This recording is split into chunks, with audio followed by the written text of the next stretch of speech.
NCM learning centre. வணக்கம் friends. இந்த வீடியோவில் staff selection commissions JEE examinations 2024 அதில் பேப்பர் 1ல் வந்து எலக்ட்ரிக்கல் சர்க்யூட் சப்ஜெக்ட்ஸில் என்னென்ன கொஸ்டின்ஸ் கேட்டிருக்காங்க, அது எப்படி சால்வ் பண்ணுறது அப்படிங்கிறத பற்றி இந்த வீடியோவில் டிஸ்கஸ் பண்ணலாம். சரிங்களா? ஸோ பேப்பர் 1ல் டெக்னிக்கலை பொறுத்தவரையில் ஒரு 100 கொஸ்டின்ஸ் இருக்கும். அந்த 100 கொஸ்டின்ஸில் எலக்ட்ரிக்கல் சர்க்யூட்ஸில் 20 கொஸ்டின்ஸ் நம்ம எதிர்பார்க்கலாம். சரியா? 15லேருந்து 20 கொஸ்டின்ஸ் சுயர் நம்ம எதிர்பார்க்கலாம். ஸோ 20% ஆஃப் மார்க் வந்து எலக்ட்ரிக்கல் சர்க்யூட்ஸ் இருக்கு. ஸோ SSC எக்ஸாமினேஷன்ஸ் ப்ரிப்பேர் பண்ணுறவங்க கண்டிப்பாக எலக்ட்ரிக்கல் சர்க்யூட் சப்ஜெக்ட் வந்து நல்லா படிச்சுட்டு போகணும்.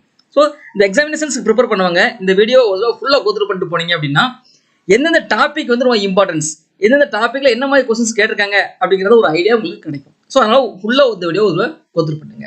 சரிங்களா? ஸோ இப்போ வந்து டாபிக் வைஸாக எந்தெந்த டாப்பிக்கில் எவ்வளோ மார்க் கேட்டிருக்காங்க அப்படிங்கிறத ஃபஸ்ட் அனலைஸ் பண்ணலாம். அதுக்கப்புறம் வந்து அந்த ஒவ்வொரு டாப்பிக்கில் உள்ள கொஸ்டினையும் நம்ம சால்வ் பண்ணலாம். சரிங்களா? Okay, first topic wise discussions. எந்தெந்த டாப்பிக்கில் எவ்வளோ மார்க் கேட்டிருக்காங்க அப்படிங்கிறத பற்றி பேசலாம்.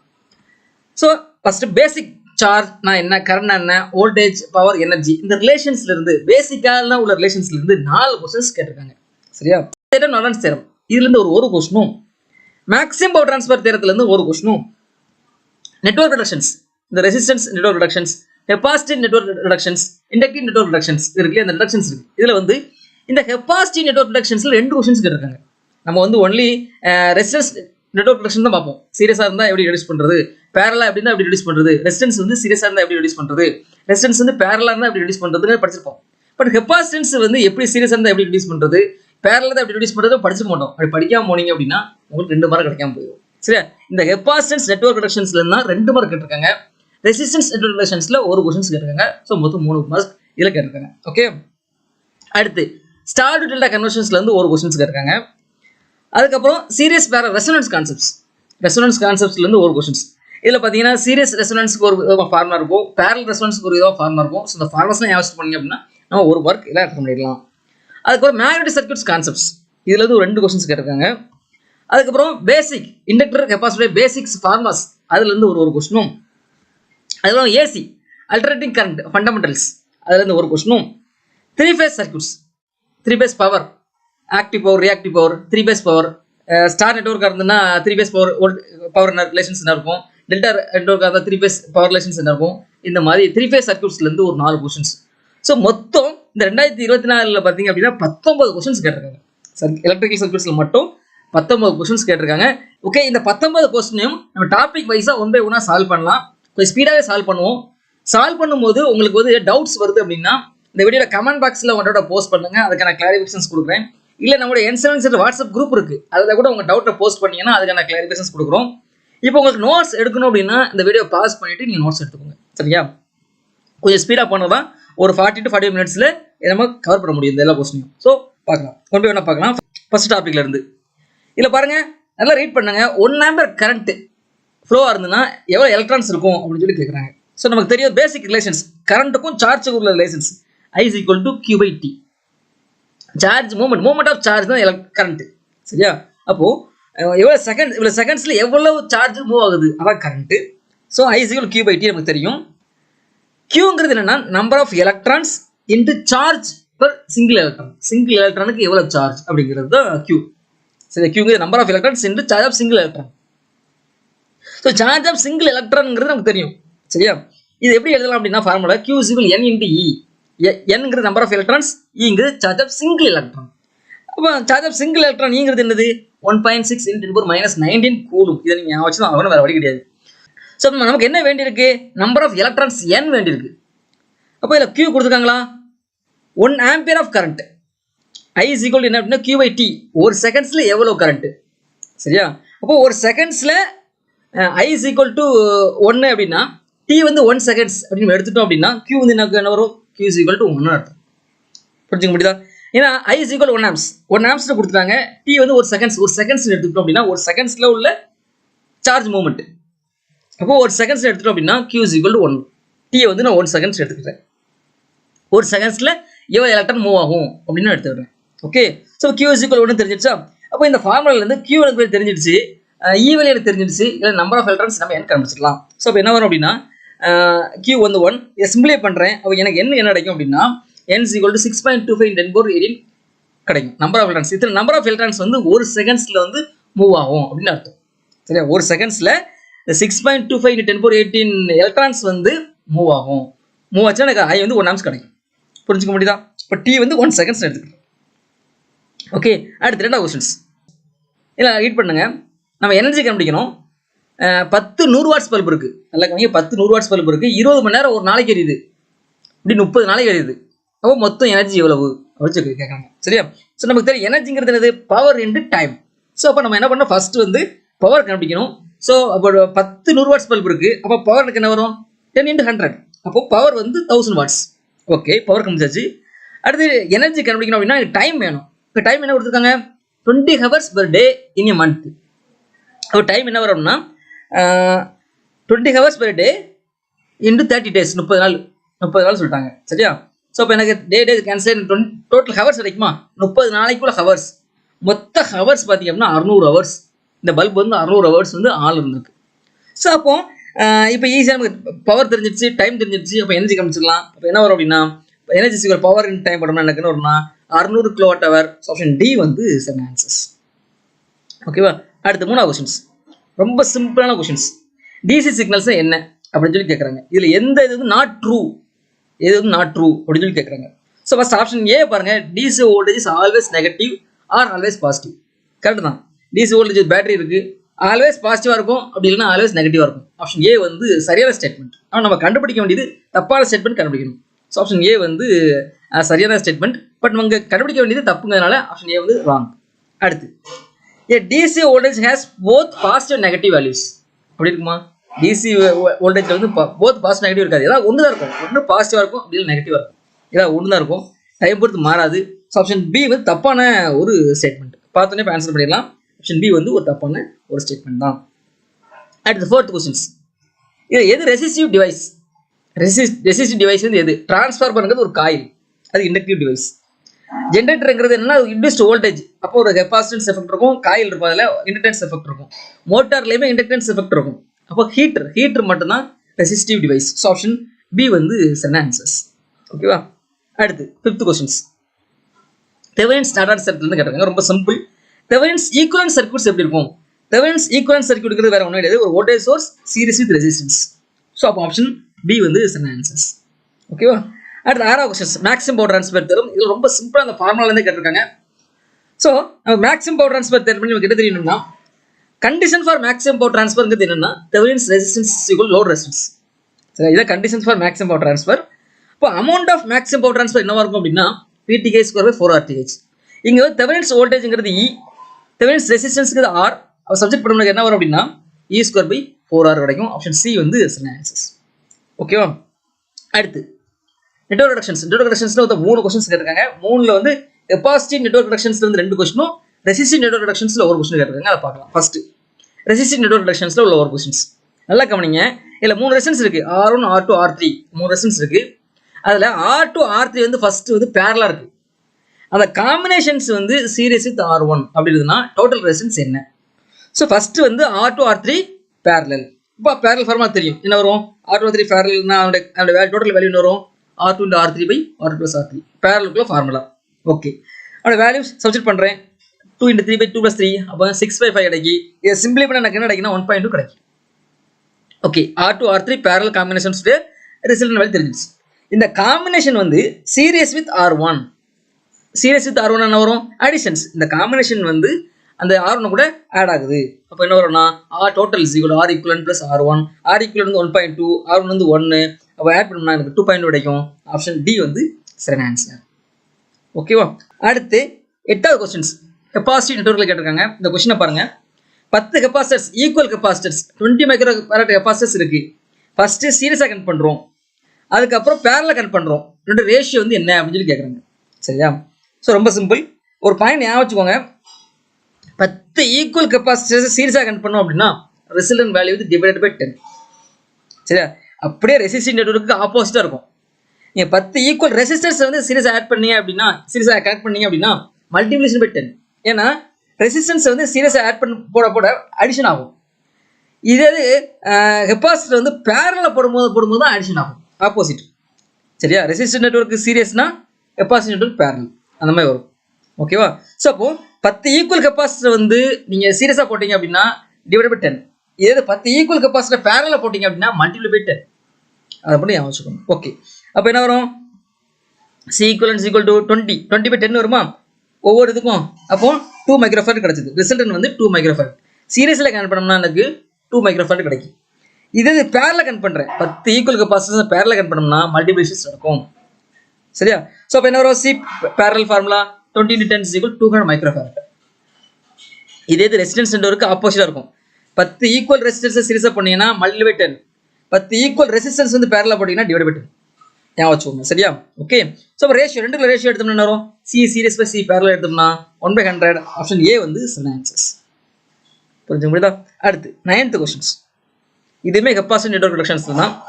இதுல 8 கெப்பாசிட்டர்ஸ் சேம் வேல்யூ உள்ளது வந்து சீரிஸா கனெக்ட் பண்றேன். டோட்டல் கெப்பாசிட்டன்ஸ் வேல்யூ 200 மைக்ரோஃபாரட் இருந்ததுன்னா ஒவ்வொரு கெப்பாசிட்டன்ஸ் வேல்யூ என்ன? ரொம்ப சிம்பிள். அதே கான்செப்ட் தான். சீரிஸா கனெக்ட் பண்றோம். 8 ஈக்குவல் கெப்பாசிட்டர் சீரிஸா கனெக்ட் பண்ணோம்னா ரெசிஸ்டன்ஸ் வேல்யூ டிவைடட் பை 8. ரைட்டா? அப்போ C equivalence equal C by 8 எழுதிக்கலாமா? சி ஈக்குவல் தெரியும், 200 மைக்ரோஃபாரட்ங்க தெரிஞ்சிடும். C equal value 200 microfarad. நான் சி வேல்யூ தான் கண்டுபிடிக்கணும். அப்போ இதை சிம்பிளை பண்றேன். பரமனுக்கு என்ன வரும் அப்படின்னா 1600 × 10⁻⁶. இதை சிம்பிளை பண்ணோம்னா 16 × 10⁻⁴ கிடைக்கும். ஆப்ஷன் டி வந்து சரியான ஆன்சர்ஸ். ஓகேவா? Network relations okay. அடுத்து star to delta network conversions. ரொம்ப சிம்பிள். என்ன கொடுத்துருக்காங்க? டெல்டா நெட்வொர்க் கொடுத்துருக்காங்க. டெல்டா நெட்வொர்க்ங்கிறது என்ன? RX, RY, RIZ. இது வந்து delta network. Star network RA, RB, RC. சரியா? நான் கண்டுபிடிக்க வேண்டியது ஸ்டார் நெட்வொர்க் கண்டுபிடிக்கணும். சரி, எப்படி? அப்போ RAங்கிறது என்ன? RA ஃபார்முலா என்ன வரும்? RA வந்து இந்த RXலையும் RZலையும் கனெக்ட் ஆயிருக்கு.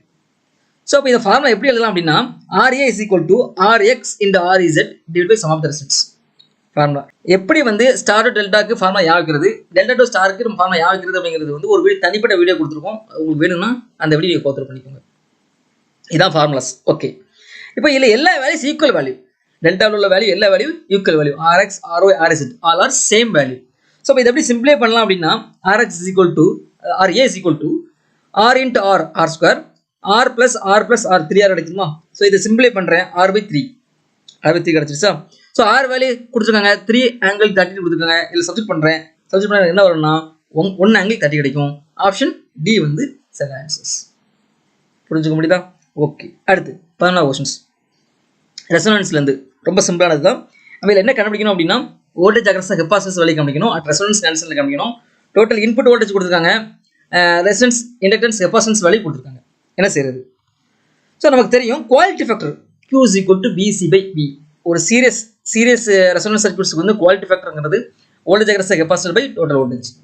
இதே இது பேரல் ரெசோனன்ஸ் இருக்குதுன்னா குவாலிட்டி ஃபேக்டர் வந்து கரண்ட் IL/I அந்த மாதிரி இருக்கும். சரியா? பேரல் ரெசோனன்ஸ் வந்து குவாலிட்டி ஃபேக்டர் வந்து கரண்ட் ரேஷியோ. சீரியஸ் ரெசோனன்ஸ்க்கு வந்து quality factor voltage ratio. Okay, இங்கே வந்து வோல்டேஜ் டோட்டல் வோல்டேஜ் V வந்து கொடுத்துருக்காங்க. 400 கொடுத்துருக்காங்க. நம்ம கண்டுபிடிக்கிறது வந்து வோல்டேஜ் அக்ராஸ் கெப்பாசிட்டர் கண்டுபிடிக்கணும். குவாலிட்டி ஃபேக்டர் தெரிஞ்சுன்னா நம்ம கண்டுபிடிச்சிடலாம். ஸோ இப்படி குவாலிட்டி ஃபேக்டர் எப்படி கண்டுபிடிக்கிறது?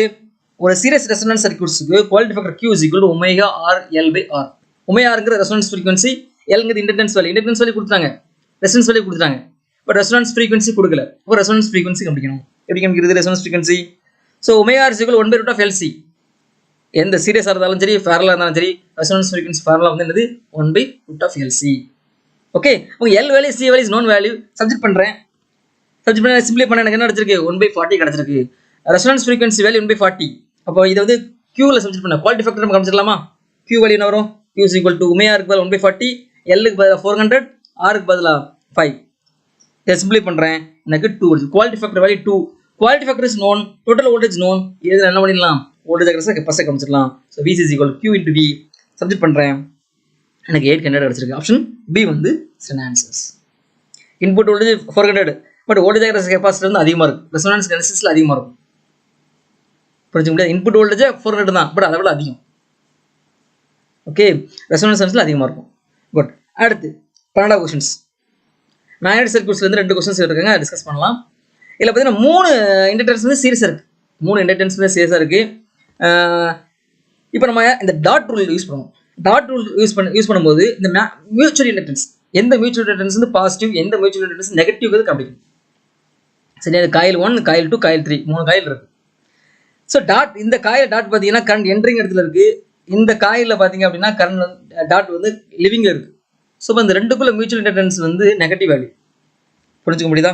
இந்த M1 இந்த காயில் 1க்கும் காயில் 2க்கும் இடைப்பட்ட உள்ள மியூச்சுவல் இண்டக்டன்ஸ் அதாவது 4H வந்து நெகட்டிவ் சப்ட்ராக்டிவ் போலாரிட்டி. ஏன் சப்ட்ராக்டிவ் போலாரிட்டின்னு சொல்கிறோம் அப்படின்னா இது கரண்ட் என்ட்ரிங் கரண்ட் லிவிங் ரெண்டுமே கரண்ட் என்ட்ரிங்கில் இருக்கணும். இல்லை ரெண்டுமே கரண்ட் லிவிங்கில் இருந்தால் மட்டும்தான் பாசிட்டிவ் போலாரிட்டி. அடிட்டிவ் போலாரிட்டி ஒன்று வந்து கரண்ட் என்ட்ரிங்கும் ஒன்று கரண்ட் லிவிங்கில் இருந்துச்சு அப்படின்னா சப்ட்ராக்டிவ் போலாரிட்டி. ஸோ M1 வந்து இந்த 4Hங்கிறது சப்ட்ராக்டிவ் போலாரிட்டி. அப்போ நெகட்டிவாக நம்ம எடுத்துக்கலாம். அடுத்து காயில் 2க்கும் காயில் 3க்கும் பார்க்குறேன். இதில் பாருங்கள் கரண்ட் லிவிங் இது கரண்ட் என்ட்ரிங். அப்போ இதுவுமே M2மே சப்ட்ராக்டிவ் போலாரிட்டி. சரியா? ஏன்னா ஒன்று வந்து லிவிங்கில் இருக்குது, அடுத்தது வந்து என்ட்ரிங்கில் இருக்குது. அடுத்து மூணாவது பார்க்குறேன். இந்த இதுக்கு காயில் 1க்கும் காயில் 3க்கு இடைப்பட்ட மியூச்சுவல் இண்டக்டன்ஸ் பார்க்குறேன் M3. இங்கே பாருங்கள் இது காயில் என்ட்ரிங், இங்கேயும் காயில் என்ட்ரிங், ரெண்டுமே காயில் என்ட்ரிங்கில் இருக்குது. ஸோ அப்போ இது additive polarity. M3 is equal to 3H additive polarity. So total inductance என்ன வரும்?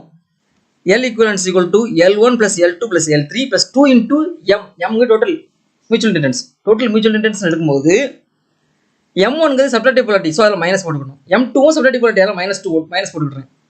M3ங்கிறது அடிட்டிவ் போலாரிட்டி, அதெல்லாம் ப்ளஸ் போட்டுருது. புரிஞ்சு முடியா? ஆக்சுவலாக டோட்டல் இண்டக்டன்ஸ்ங்கிறது என்னென்னா செல்ஃப் இண்டக்டன்ஸில் ஆட் பண்ணோம் plus 2 into M equivalent. Mutual இண்டக்டன்ஸும் ஈக்குவல் வேல்யூ. சரியா?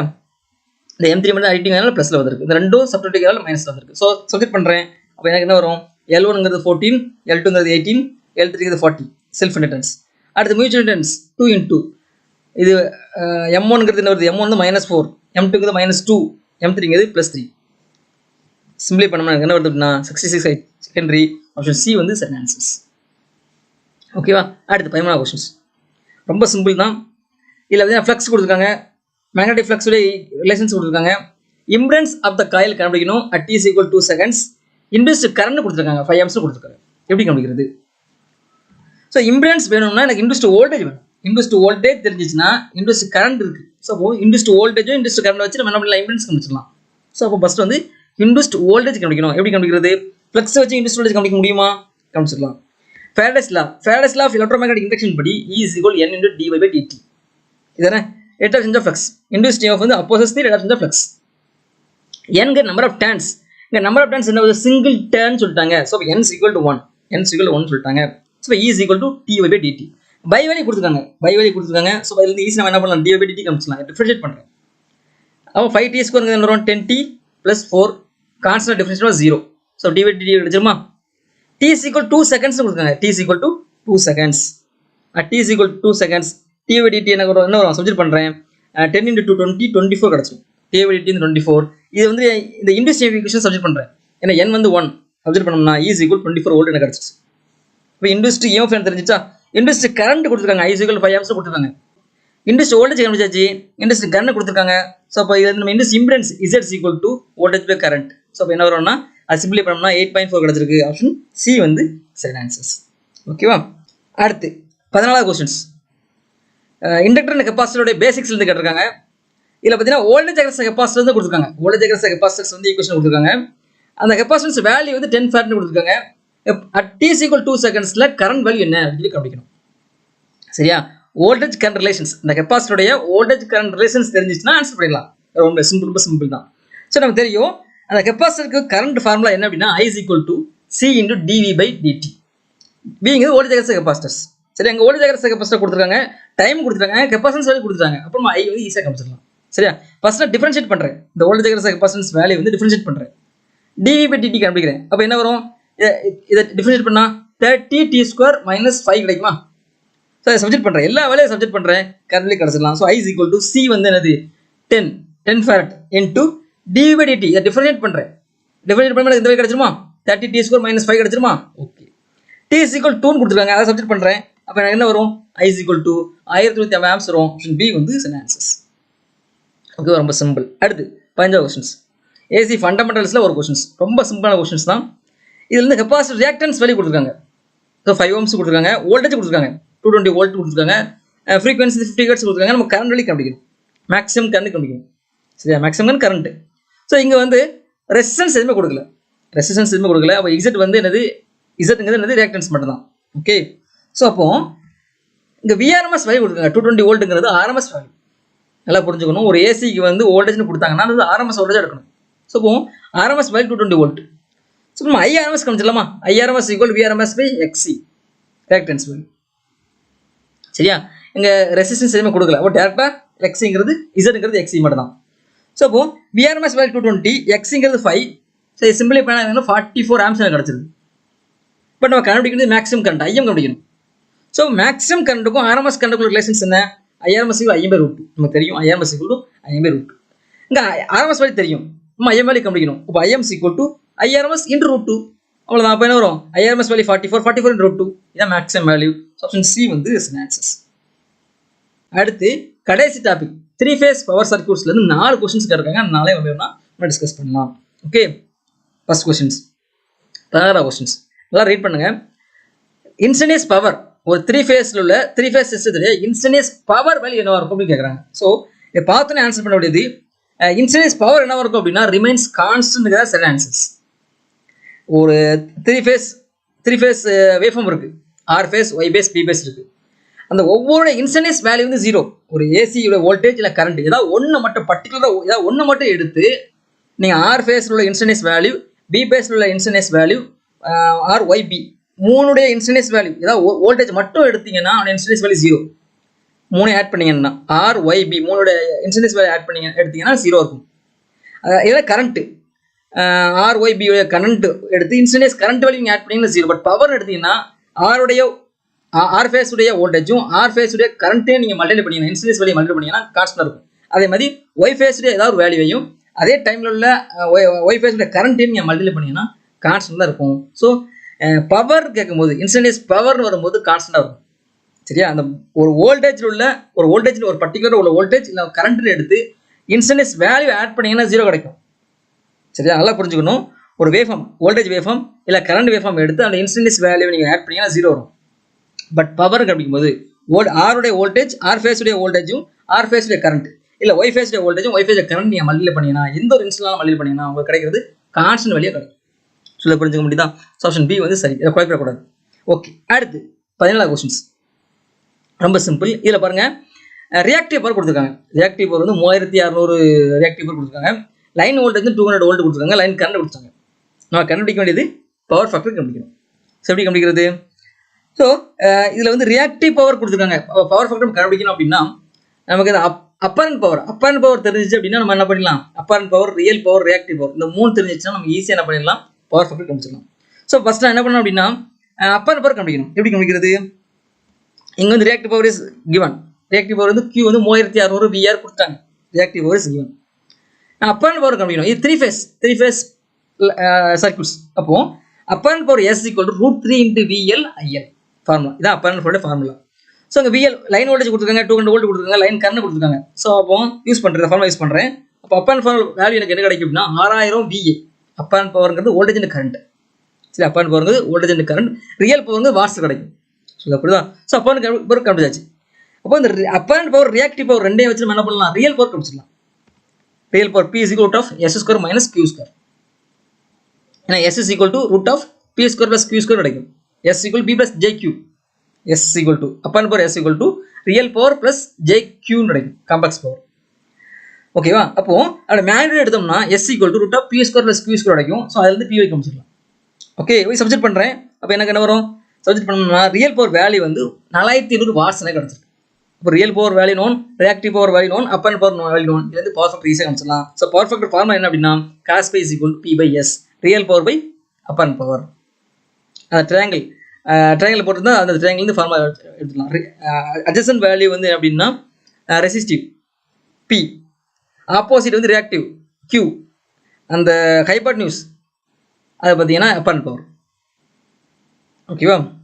So power factor is P/S. இப்போ Pங்கிற value 4500, S value 6000. So subject பண்ணேன், சிம்பிளி பண்ணுறேன், எனக்கு பாயிண்ட் கிடைக்கி. ஆப்ஷன் பி வந்து சரி ஆன்சர்ஸ். ஓகேவா? அடுத்து 12 கொஸ்டின்ஸ் ரொம்ப சிம்பிள் தான். ரியாக்டிவ் பவர் ஃபார்முலா டேட்டா கண்டுபிடிக்கணும். என்ன ஒரு ரியாக்டிவ் பவர் ஃபார்முலா என்ன வரும்? 3 phase சர்க்யூட்ஸ். அப்போ ரியாக்டிவ் பவர் ஃபார்முலா என்னது? √3 VL IL sin π. ரியாக்டிவ் பவருக்கு sin π வரும். இல்லை 3 × V phase I phase sin π எப்படி போட்டுக்கலாம்? 3 × V phase I phase sin π, இல்லை √3 × VL IL sin π. சரியா? இது ரியல் பவராக இருந்தால் காஸ் பை, ரியல் பவராக இருந்தால் காஸ் பை வரும். ஓகே, ஸோ ஆப்ஷன் சி வந்து சரியான ஆன்சர்ஸ். அடுத்து கடைசி கொஸ்டின்ஸ். இதில் கேட்டிருக்காங்க ரியாக்டிவ் பவர் தான் கண்டுபிடிக்கணும். 3 ஃபேஸ் சர்க்யூட்ஸ், லைன் வோல்டேஜ் கொடுத்துருக்காங்க, லைன் கரண்ட் கொடுத்துருக்காங்க, இந்த ஆங்கிள் கொடுத்துருக்காங்க. Angle between the voltage and current is 36.87 டிகிரின்னு கொடுத்துருக்காங்க. ஸோ எப்படி கண்டுபிடிக்கிறது? டேரக்டாக ஃபார்முலா போட்டு சப்ஜெக்ட் பண்ணலாம்ல. ரியாக்டிவ் பவர் ஃபார்முலா என்னது? √3 VL/IL sin phi. VL value known, IL value is 1, phi value known. டேரக்டாக சப்ஜெக்ட் பண்ணுறோம். இது கால்குலேட்டர் யூஸ் பண்ண முடியாது. இப்போ 36.87 அதுக்கு சைன் 36.87 வேல்யூ தெரியாது, சைன் 36.87 வேல்யூ தெரியாது, கால்குலேட்டர் யூஸ் பண்ணக்கூடாது. அப்போ என்ன செய்யணும் அப்படின்னா, நீங்கள் 30ன்னு எடுத்துக்கிட்டா 30க்கு ஈஸியாக கணிச்சிடல. 30 sin 30 0.5 நமக்கு தெரியும். sin 30, sin 45, sin 60, sin 90 இதுக்கெல்லாம் நம்ம வந்து அந்த வேல்யூஸ் ஞாபகம் வச்சிருப்போம். இது sin 30 0.5 நமக்கு தெரிஞ்சது தான். இப்போ 30 இருந்ததுன்னா Q வேல்யூ என்ன அப்படி பார்க்கும்போது 3464 எனக்கு கிடச்சிருக்கு. சரி, 3464 எனக்கு கிடச்சிருக்கு. அடுத்து பை வேல்யூ 45 இருக்கும்போது 4711 கிடச்சிருக்கு. அப்போ 36.87 போது ரெண்டுக்கு இடைப்பட்ட வேல்யூ. அப்போ Q வந்து ரெண்டுக்கு இடைப்பட்ட வேல்யூ இருக்கும். இந்த ரெண்டுக்கு இடைப்பட்ட வேல்யூ பார்த்தீங்கன்னா 4.15 kVAr கிடச்சிருக்கு. ஸோ ஆப்ஷன் சி தான் சொந்தமே போட்டுக்கணும். ஒரு வேளை கால்குலேட்டர் யூஸ் பண்ண முடியல அப்படிங்கிற பட்சத்தில், கால்குலேட்டர் இருந்தால் நீங்கள் டேரெக்டாக sin 36.86 வேல்யூ போடலாம். கால்குலேட்டர் இல்லை, அப்போ என்ன பண்ணுவோம்? sin 30, sin 45. sin 30 வேல்யூ தெரியும், sin 45 வேல்யூ தெரியும். அதை வச்சு சிம்பிளை பண்ணி நம்ம என்ன பண்ணலாம்? ஆன்சர்ஸ் கண்டுபிடிச்சிடலாம். ஸோ ஆப்ஷன் சி சரி. ஓகே, இதை டிஸ்கஸ் பண்ண கண்டென்ட்டில் உங்களுக்கு ஏதாவது டவுட் இருந்ததுன்னா இந்த வீடியோ கமெண்ட் பாக்ஸில் உங்கள் டவுட் போஸ்ட் பண்ணுங்கள். அதுக்கான கிளாரிஃபிகேஷன்ஸ் கொடுக்குறோம். நம்ம என்சேவனிங் சென்டர் மூலமாக இந்த ஸ்டாஃப் செலெக்ஷன் கமிஷன்ஸ் எக்ஸாமினேஷன்ஸ்க்காக ஜென்ரல் இன்டெலிஜென்ட் ரீசனிங் அதுக்கு ஒரு புக் ரெடி பண்ணிடுவோம். சரியா? ஒரு 18 டாபிக்ஸ்.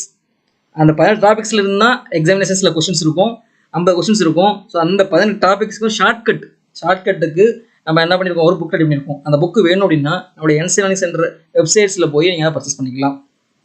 ஓகேவா? நம்ம என்சேவனிங் சென்டர் மூலமாக கண்டினியூஸாக கவர்மெண்ட் எக்ஸாமினேஷன்ஸுக்கு தேவையான மெட்டீரியல், ப்ரிப்பரேஷன் டிப்ஸ், ஸ்ட்ராட்டஜி எல்லாமே கொடுத்துட்டே இருப்போம். உங்களுக்கு பிடிச்சிருந்தா நம்ம சேனல் சப்ஸ்கிரைப் பண்ணி கண்டிப்பாக ஃபாலோ பண்ணுங்கள். அடுத்து RRB எக்ஸாமினேஷன்ஸ் வரப்போகுது, அதுக்கான ப்ரிப்பரேஷன்ஸும் நம்ம கொடுப்போம். ஓகேங்களா? Good, thank you.